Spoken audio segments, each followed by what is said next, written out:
Today we sailed 40 nautical miles from Goderich, Ontario to Port Sanilac under calm conditions.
Before we leave Goderich, let's talk about whether it's a worthwhile place to visit. First, Goderich is the home of Gozzard Yachts. They make sailboats from 31 feet to a 44-foot ketch. Each yacht is a work of art custom made for its buyer. They are especially known for their lavish interiors. Gozzard also has significant business upfitting their current fleet. One exciting thing about Goderich is that this is where the Gozzard sailboat is made, and this is an amazing example with the traditional greenhouse hatch on the front. A lot of amazing woodwork, and just look at that helm. It's got like the wooden ship's wheel and just a lot of beautiful woodwork throughout the boat.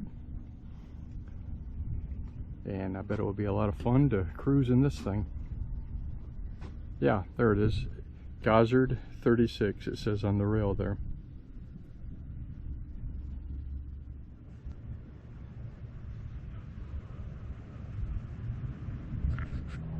I believe this is also a Gozzard.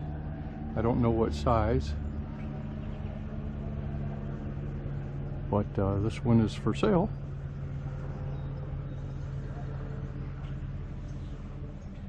When we sailed into Goderich, we wondered about the large blue building. I figured it was a freighter loading dock of some sort. It turns out it was much more interesting than that. We'll let the city of Goderich explain. Welcome to the largest underground salt mine in the entire world, located in Goderich, Ontario. Miners travel over 1,800 feet below the ground to start their workday. One of the sailors in the marina was a foreman in the salt mine. He would start his workday going down into the mine. Then it would take 45 minutes to travel 7 miles out under Lake Huron to his office. He explained that all the equipment and vehicles in the mine had to be disassembled, lowered into the mine piece by piece, and reassembled. The area that the mine covers under Lake Huron is actually larger than the entire city of Goderich. In days gone by, they offered tours of the mine. Mary and I would have thoroughly enjoyed being able to see it firsthand.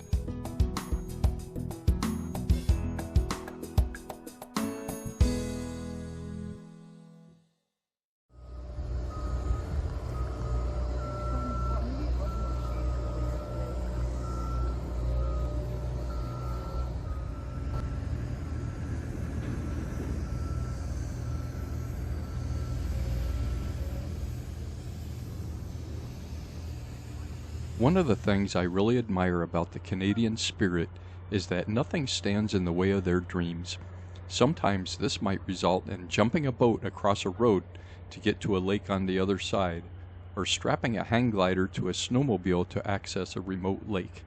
In Goderich, an entrepreneur saw a beautiful abandoned train station and imagined a restaurant on the shores of Lake Huron. He purchased the building for $1 and moved it to the beach. Mary and I enjoyed an amazing fish dinner with a craft beer while looking out at the water. This restaurant alone makes the trip to Goderich more than worthwhile. The water reflection of the wall across from our boat seemed like a piece of abstract art.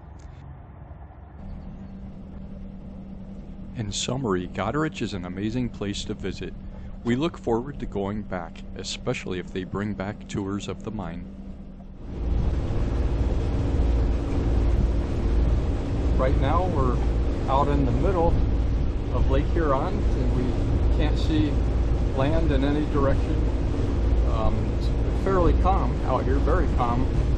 The wind that we do have is right on our nose, so we're motoring right now. A little while ago we were able to sail for a while, but we have about 18 miles to go before we get back to Port Sanilac. There's a boat about 2 miles off of our bow. Looks like a pretty big boat. Not a freighter, but like a personal boat, but pretty big. And really we haven't seen any other boats all day.